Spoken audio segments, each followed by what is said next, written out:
Welcome to my channel. వామ్మో summer వచ్చేసిందండో, మరి ఇంకెందుకు ఆలస్యం, చాలా ఈజీగా ఇంట్లోనే చేసుకునే ఒక డెలిషియస్ డెజర్ట్ మీకు చేసి చూపిస్తాను. ఇదేం కొత్త రెసిపీ కాదు, అందరికీ తెలిసిందే. కానీ ఈ హాట్ సమ్మర్ లో చల్లగా అలా నోట్లో వేసుకుంటే ఇలా కరిగిపోయే డెజర్ట్ గుర్తొచ్చేసింది కదా, అదే ఫ్రూట్ సలాడ్. వెంటనే ఫ్రిడ్జ్ ఓపెన్ చేసి ఏ ఫ్రూట్స్ ఉన్నాయో అవి కొన్ని ప్లేట్లో తీసేసుకోండి ఇలాగా. తర్వాత శుభ్రంగా వాష్ చేసుకోవాలి, మర్చిపోవద్దు, అది ఇంపార్టెంట్. నేను నాకు అవైలబుల్ లో ఉన్న ఫ్రూట్స్ తీసుకున్నాను, మీరు ఏవైనా వాడచ్చు. అండ్ దీనికోసం main ingredient custard powder. Summer వస్తుందంటే ఒక పక్క బాధగా ఉంటుంది, మరో పక్క సంతోషంగా ఉంటుంది. ఎందుకో చెప్పండి, ఎక్కువ ఆలోచించొద్దండి, సింపుల్.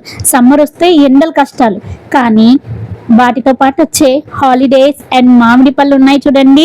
అబ్బో, నేనైతే వింటే భారతం వినాలి, తింటే మామిడికాయలే తినాలి అంటాను. నిజమే కదా కదా కదా. ఫ్రూట్ సలాడ్ కోసం 2 మామిడికాయలు అయితే తీసాను, కానీ ఒకటే వేస్తున్నా. ఎందుకో తెలుసా, ఒకటి ఆల్రెడీ నేను తినేసా, చేస్తుంటేనే టెంప్ట్ అయిపోయి తినేసాను. అలా ఉంటది మరి మామిడికాయలతోటి. చక్కచక్క ఫ్రూట్స్ ని ఇలా స్మాల్ పీసెస్ గా కట్ చేసుకోవాలి.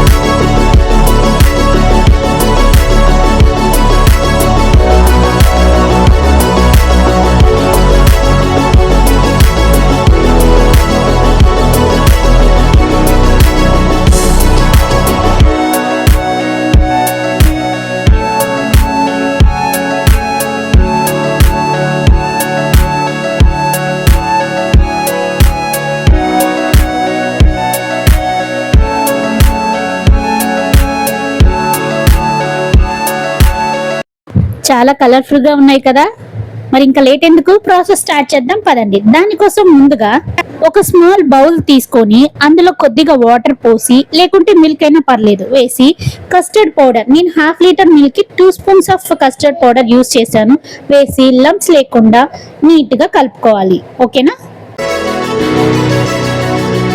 తర్వాత స్టవ్ మీద పాన్ పెట్టి అందులోకి ఒక 1/2 లీటర్ పాలు వేసుకోవాలి.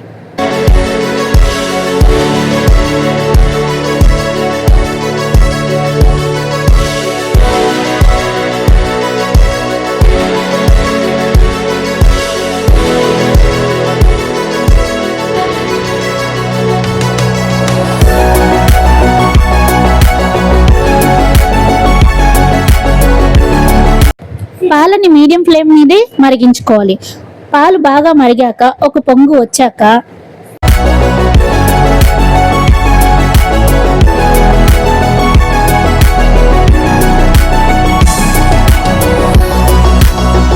అందులోకి సరిపడా షుగర్ వేసుకోండి. నేనైతే స్వీట్ చాలా ఇష్టపడతా, అందుకే ఎక్కువ వేసుకుంటున్నాను. మీరు మీ టేస్ట్ కి తగ్గట్టు షుగర్ వేసుకోండి. తర్వాత మనం ముందుగా మిక్స్ చేసి పెట్టుకున్న కస్టర్డ్ పౌడర్ ఇందులో వేసుకోవాలి.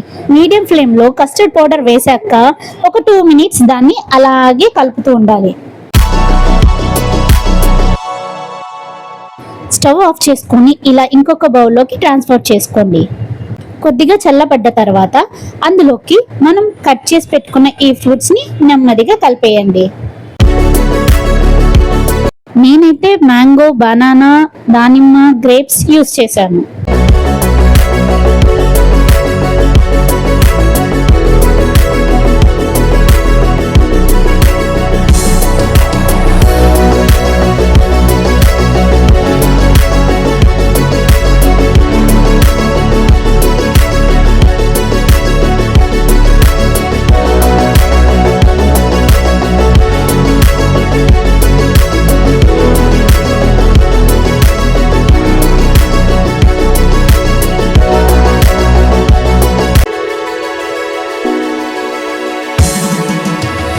ఫైనల్ లుక్ ఇలా క్రీమీగా డెలిషియస్ గా కనిపిస్తుంది.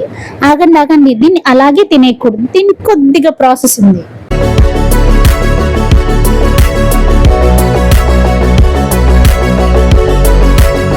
నీట్ గా కవర్ చేసేసి క్యాప్ తో దాన్ని ఫ్రిడ్జ్ లో పెట్టాలి ఒక 2 hours.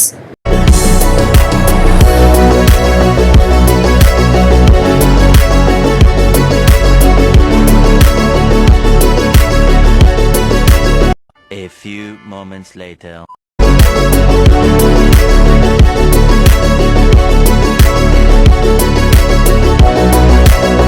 2 అవర్స్ తర్వాత ఫ్రిడ్జ్ నుంచి తీసి ఓపెన్ చేసి చూస్తే ఉంటది సూపర్ లుక్ అండ్ టేస్ట్ కూడా అదిరిపోద్ది. ఇంకెందుకు లేట్, వెంటనే సర్వింగ్ బౌల్ తీసుకొని సర్వ్ చేసుకోండి. ఈ హాట్ సమ్మర్ లో కూల్ గా చల్లగా పిల్లలకి ఈజీగా చేసే డెజర్ట్ అన్నమాట. టేస్ట్ చూసేద్దామా మరి? ఎలా ఉంది లియా? ముందు మమ్మీ టేస్ట్ చేసి చెప్తాను. సూపర్. ఇంకా వీడియో చూస్తున్నారా? Go and try it and taste it. వెళ్ళే ముందు ఓ మాట, don't forget to like, share and subscribe.